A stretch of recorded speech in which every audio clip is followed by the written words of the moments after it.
Well, girls and guys, welcome back to the channel. We've got a 2014 Range Rover Sport in for a compressor pump. Now, we've pre-diagnosed it. It's causing a fault to come up on the dash, but we're going to show you how to replace, remove and replace.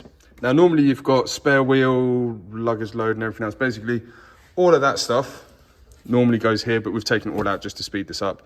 Now, to gain access to the pump, it's inside this box. You've got a hell of a lot of clips that go all the way around. So, grab a pick and just start popping them off. They're fairly simple to do. They do go flying, see? Look, that one's pinged over there. So I'm gonna do this with two hands. Take this all off and then we'll show you the pump in more detail. Okay, so all of them are off. I only stabbed myself in the finger once or twice, and there is the pump. Now, that's the exhaust. In some cases, some people have replaced this as well. They can get quite blocked and sooted up, but what we want to do is remove this little bad boy. I have no clue how to do it, so let's go on a little adventure. All right, so first things first, disconnect the red and black wires to it. So push, clip, pull, done. There's another plug down there, which I'm going to get to, but I think there's a way that this will come out some way. Hold on, let's disconnect that as well.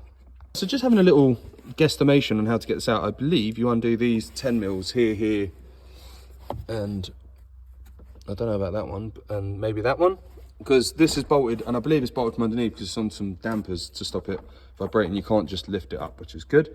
So I'm gonna take them out and see if we can get to the bottom of it. Right, so it was 10 mil here, and there was another 10 mil here. I've also disconnected the battery just to be safe, and I found one of them clips that pinged off. Now, I am not going to change this line. I'm going to crack it from here. This is under pressure. I don't actually know a way to depressurize it, so I'm just going to do it slowly and hopefully vent all the air out of the lines. That's I've undone that. There was just a little bit of air, just made a little, that was about it. So now that's out. I'm going to chase this wiring back because there's a fair amount of it and I don't actually know where it goes. So let's find the wiring. Okay, so I'm now in this situation. Can you see? That's why we're changing it, because there's a lot of moisture in the motor and stuff like that, which is causing a very random fault to come up on the dash. Now, I've removed the three T25s from underneath, which gives me access to the pump. What I am going to do, because the wiring looks like a proper pain to get out, I'm gonna disconnect it all from here, feed it out. This black tube, I'm not sure yet, but I've got to change it, because if you see there, we noticed it earlier, that's nearly rubbing through, so that will be a problem at some point. So that's why we're changing that. Just going to disconnect the wiring, get the pump out, and then work backwards, really. I mean, once you've watched this, you'll probably find that some of the stuff you don't need to do and some stuff you do, but we're just working through it right now. And we have a pump. So I removed the T25 there, and just to make my life a little bit easier, I removed the main feed, or no, the air outline out of the back here, just so I got it in there. I mean, it's an original pump, and this is a 2013 or 2014. This pump was made in 2013, so this has done very well, but it is time for a new one. And as you can see, it's definitely had some sort of moisture ingress. If anyone wants to know, the customer is standing to my left. They are his legs. So not like I'm not getting watched while doing the job. All right, so I got the new pump in. I've tightened that one up straight away, connected one and connected two underneath. Now, it is majorly fiddly. There's probably an easier way. Like I said a minute ago, there must be an easy way to do this. I just don't know what that is. So what I did, you've got like a rubber insert, spring, and then rubber and washer ×3. I just did one at a time, lifted it, squeezed it, and threaded the bolt in. Got them all loose, and then did them all up with the Milwaukee shortly after. So now that's all good.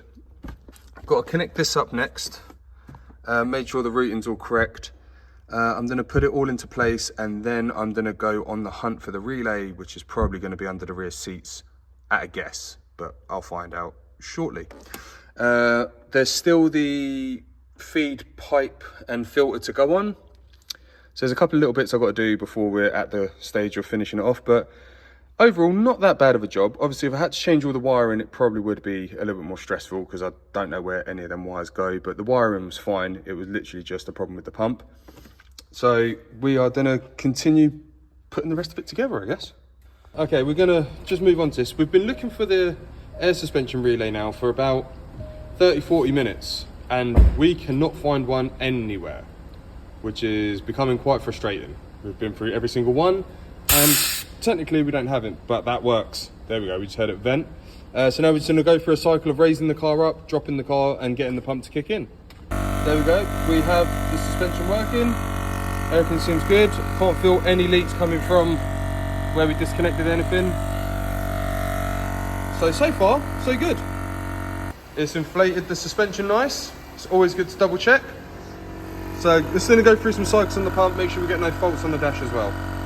All right, we've cycled it a good few times. We've got no faults. We've gone up and down about, what, 4 or 5 times now? And everything's looking good. Pump's going off again, which is good. I am gonna leave this going while I put back all of the interior trims that we've taken off for something that I generally just can't find. Also, if you wanted to change all the wiring goes around and back down here, and it's inside here. So if you ever actually want to change all that wiring, you easily can now, because you know exactly where it goes. It's annoying that you've waited till the end of the video to find that out, but at least you know. I am all good now, so top cover's going back on. That really does silence it, I'll tell you now. And then time to pop all these back on. That's 45 clips later. Next is this thing, which is pretty cool because it comes with like chocks. Not that any Range Rover owner really changes their own tyres or wheel, but you know. So that goes in there, and then keep going. Reference, big round cylindrical foam thing, then the wheel, not the wheel, then the foam. It goes that way. Then the centre bit, the bit over the top, and the cover, done. Right, so this boot isn't closing on its own anymore. This one is done. Got it in the middle.